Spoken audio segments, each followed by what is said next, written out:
Olá, gente, voltando aqui com o programa Notícia de Frente, são 7h09 e vamos que tem mais notícias, hein? Tem um novo plano aí do governo que vai premiar municípios que deram aquele plus, aquela aceleração na vacinação contra a Covid-19. A Nayana Bricá traz todos os detalhes.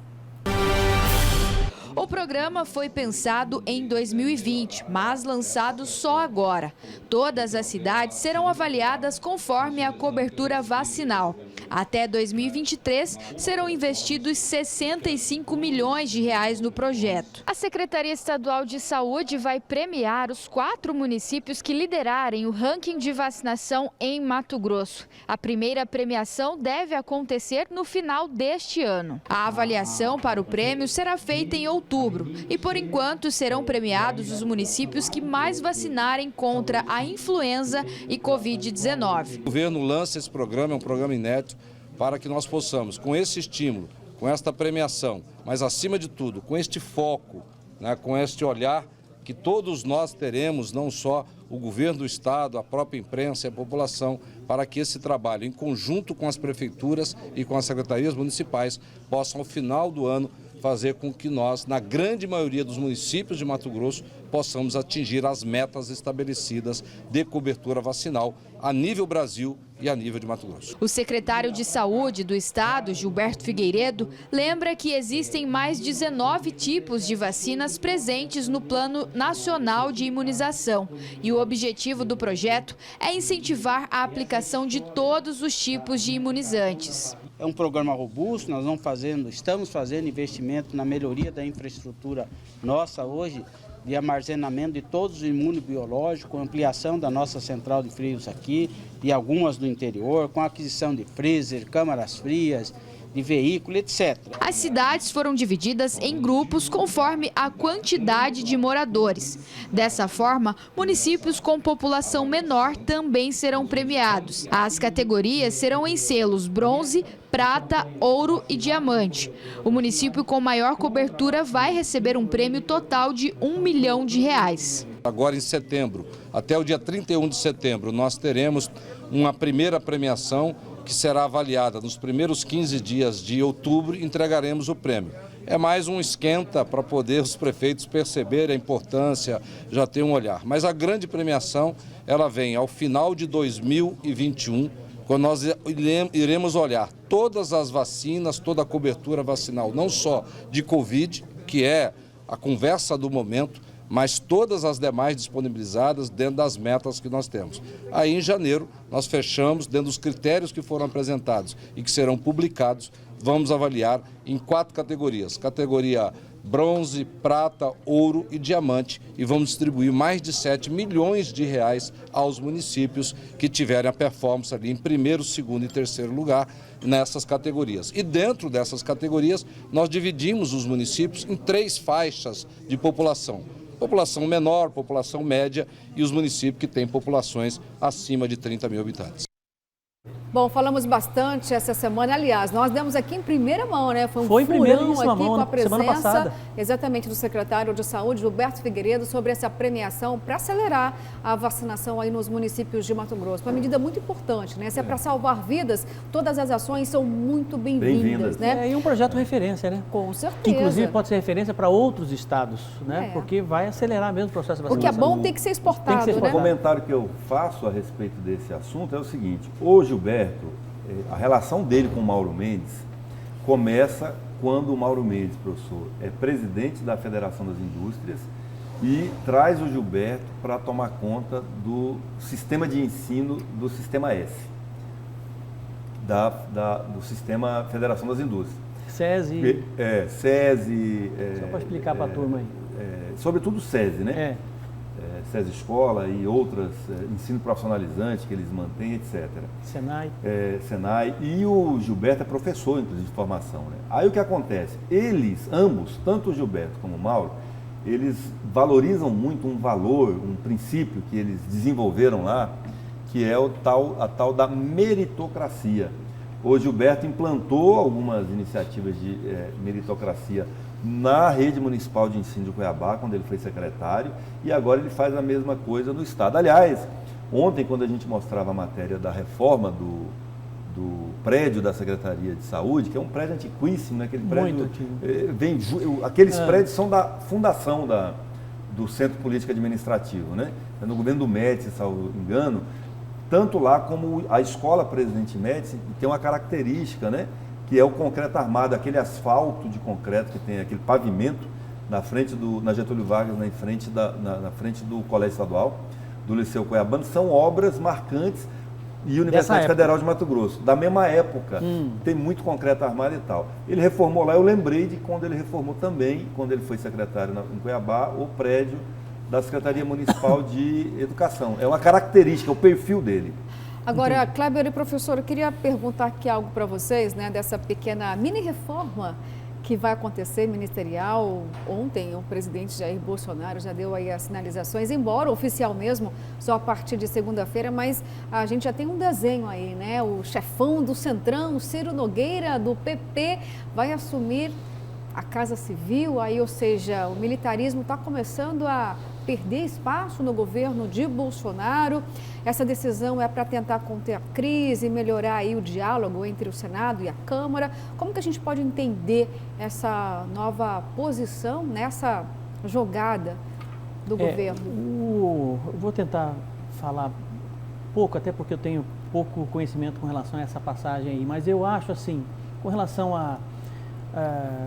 houve um desconforto, haverá um desconforto por conta do veto do fundão, por conta exatamente das articulações que foram feitas pelo Centrão para que esse fundão acontecesse, de 6 bilhões de reais, e agora o governo precisa contemplar o Centrão, para o famoso presidencialismo de coalizão, para que realmente ele possa ter os seus projetos aprovados. Então, é um jogo antigo, isso em Brasília, que eu acredito que vai se configurar. Um jogo, sobretudo, combatido pelo próprio presidente da República, Jair Bolsonaro, há muitos anos, que agora acaba, de certa forma, para ter governabilidade, entre aspas, essa governabilidade, ele acaba contemplando o Centrão com algumas coisas.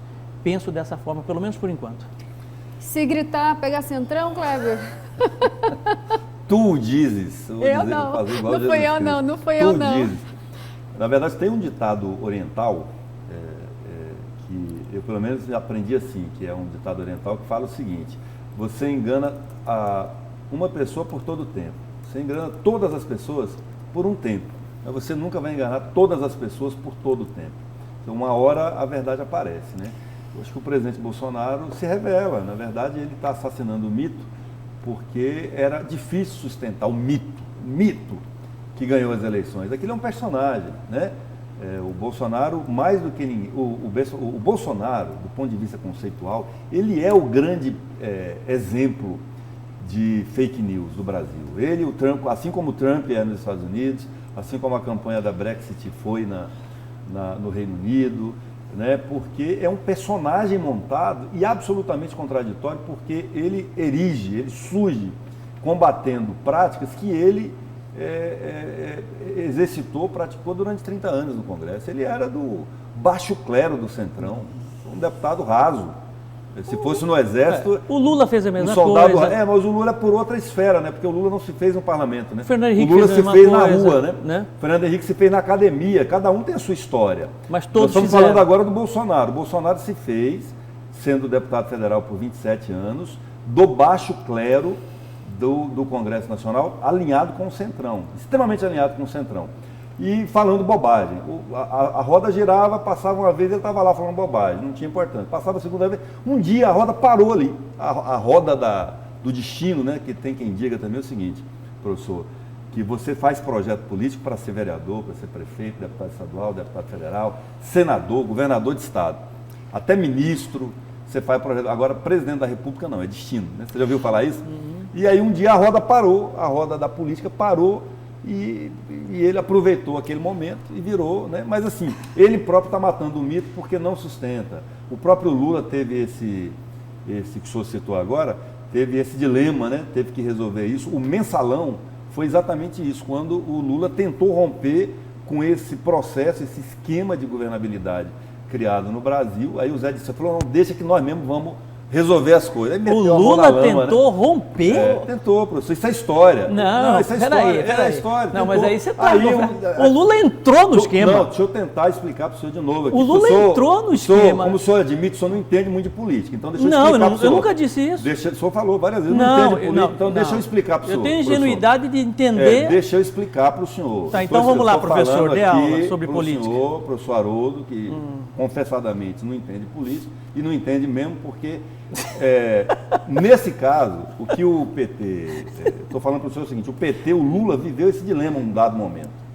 Eu falo para o senhor que o Lula e o Bolsonaro estão ficando cada vez mais parecidos, o senhor não concorda. Aí tentou romper com esse esquema de governabilidade com o Congresso Nacional e o Zé Disseu, que era o cérebro do partido e do governo, naquele momento falou, deixa que nós vamos operar, nós mesmos, na miudeza e tal. Desprezou o Centrão, desprezou o PMDB e acabou sendo embaraçado pela própria a rede que jogou, que foi o tal do mensalão. Quando vem o Roberto Jefferson, um homem que aparece hoje segurando duas armas, outro louco, outro personagem da história do Brasil, né? Parecendo um cangaceiro. Você viu a foto dele de ontem? Não vi. Cangaceiro com duas armas, assim, duas pistolas, né? Denunciou. Tem uma frase célebre dele que ele falou para o Zé Disseu: sai daí, Zé, não faça réu um homem inocente. Ele falando para o Zé Disseu em relação ao Lula. Eu acho que eu tenho direito de falar alguma coisa, até porque ele disse que eu não entendo nada de política.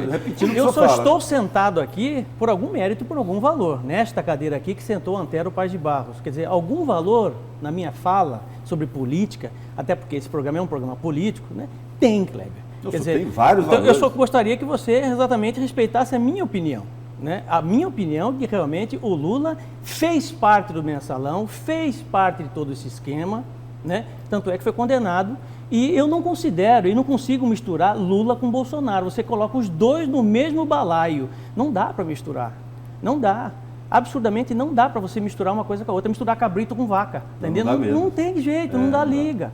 Quer dizer, então fica difícil, razão. Né? Fica difícil você fazer uma análise. Tá certo. Cada um pensa de uma forma e cada um age de uma forma, e o entendimento da justiça nesse país condenou um e não condenou o outro até agora. Até agora. Né? E o senhor, professor, só dizer o seguinte, eu não estou te acusando de nada, nem tirando seu mérito. O senhor é que fala aqui todo dia, não entende de política. Eu só repeti o que o senhor fala.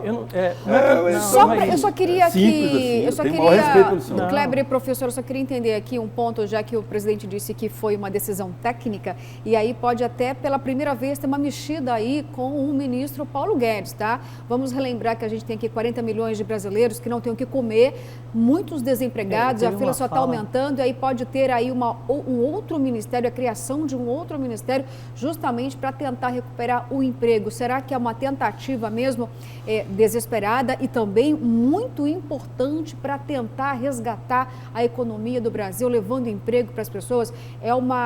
Pode dar resultado essa receita para aumentar a popularidade dele, ter uma ação mais efetiva nisso? Deixa eu só ressaltar uma fala. É importante essa mudança, essa criação desse Ministério do Emprego e Desenvolvimento, que é vinculada hoje, né, ao Ministério de Paulo Guedes. Deixa eu só ressaltar uma fala que, a meu ver, foi muito infeliz o Paulo Guedes, apesar de eu acreditar, eu gosto dele como ministro, acho que ele tem boas intenções, né?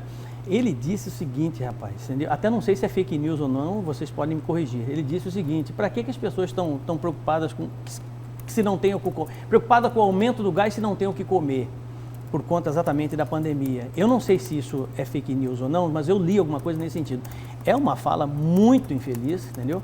Num momento como esse, e eu acho que o governo federal peca muitas vezes exatamente nessa falta de consultoria, Kleber. Você que já foi secretário de comunicação, conhece muito bem isso, já assessorou o governador.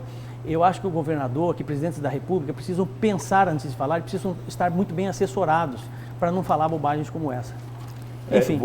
Ele foi muito criticado, exatamente. Ele não falou isso? Falou isso aí nos principais sites do país, essa fala infeliz do ministro, assim como muitas outras falas também, né? Essa é uma característica dele, aliás, uma característica do governo Bolsonaro, né? O guru do Bolsonaro era o Olavo de Carvalho, que é o campeão mundial de besterol, né? A pessoa que mais fala besteira no mundo é ele. E o Bolsonaro também fala muitas besteiras, a gente já discutiu isso aqui algumas vezes, de intenção, de caso pensado, a gente discutiu fake news hoje, Então, quando ele fala o que fala, na maioria das vezes, é com a intenção de ativar as câmaras de eco dele. Porque tem gente que bate palma para doido. Você já viu essa expressão? Tem gente batendo palma para doido no mundo, não é só no Brasil. Infelizmente, esta não é uma realidade apenas do Brasil. Estou falando para vocês da maior democracia do mundo, entre aspas, que é dos Estados Unidos, que as pessoas ficaram batendo palma para doido lá e quase metade dos eleitores americanos continuaram batendo palma para o Trump na eleição passada. Perdeu, não foi por uma diferença tão expressiva. Então, o que a gente precisa retomar, na verdade, é uma onda que está varrendo o mundo e graças a Deus, essas ondas passam, né? Essas ondas passam. Nós tivemos a onda da esquerda, um momento em que a esquerda também predominou no mundo, com Lula aqui, com Obama, ou de pensamento mais progressista na França, e aí agora a onda da direita, daqui a pouco a gente tem outra onda, né? Eu acho que talvez seja o momento de uma onda mais de centro, é o que o mundo está precisando hoje de equilíbrio. Bom, gente, vou fazer um acordo aqui, vamos voltar a falar sobre isso amanhã, porque tem muitos pontos ainda importantes de centro, mas não de centrão, destacar, né? Não, centrão, pelo amor de Deus, né, professor? Exatamente, mas eu acho que rende, então, a gente né, continuar falando sobre isso, porque agora eu queria falar só um pouquinho de futebol, porque o tempo está acabando, tá? Vamos destacar, porque afinal de contas tem vitória para o Cuiabá, é isso aí. Temos até imagens, tenho certeza, né, belíssimas aí, que o Cuiabá vence o Atlético e conquista a segunda vitória no Brasileirão. O Cuiabá Esporte Clube venceu o Atlético 2-1 na noite desta quarta-feira na Arena Pantanal. Essa é a segunda vitória do time na série do Campeonato Brasileiro. Os gols do Dourado foram marcados por Pepe e Elton. Com uma importante vitória, o time auriverde chegou aos 12 pontos na tabela e saiu da zona de rebaixamento. Na próxima rodada, o Cuiabá recebe o Corinthians na segunda-feira também na Arena Pantanal. Que bela vitória, acabou a brincadeira. Cuiabá chegando agora, hein? Acabou segunda vitória. Semana que vem é Corinthians. Não vai torcer para o Cuiabá. Aproveita. Para com isso. Não, ó. Ainda mais vestindo verde, por isso pega um time de verde pela frente. Botou a camisa verde na frente dele. Atropela, que nem olha boi lá, brabo. olha lá, gente. Foi, balançou a rede. Eita. É isso aí, olha, e o programa acaba aqui, porque não dá tempo de mais nada. Acaba Passou tão rápido, né? Brincadeira, viu, Jorginho? Gente, olha, amanhã tem muito mais, viu? Sexta-feira a gente vai estar aqui bem cedinho te esperando. Antes que me xinguem. Paz, hoje é dia da paz e da conciliação, gente.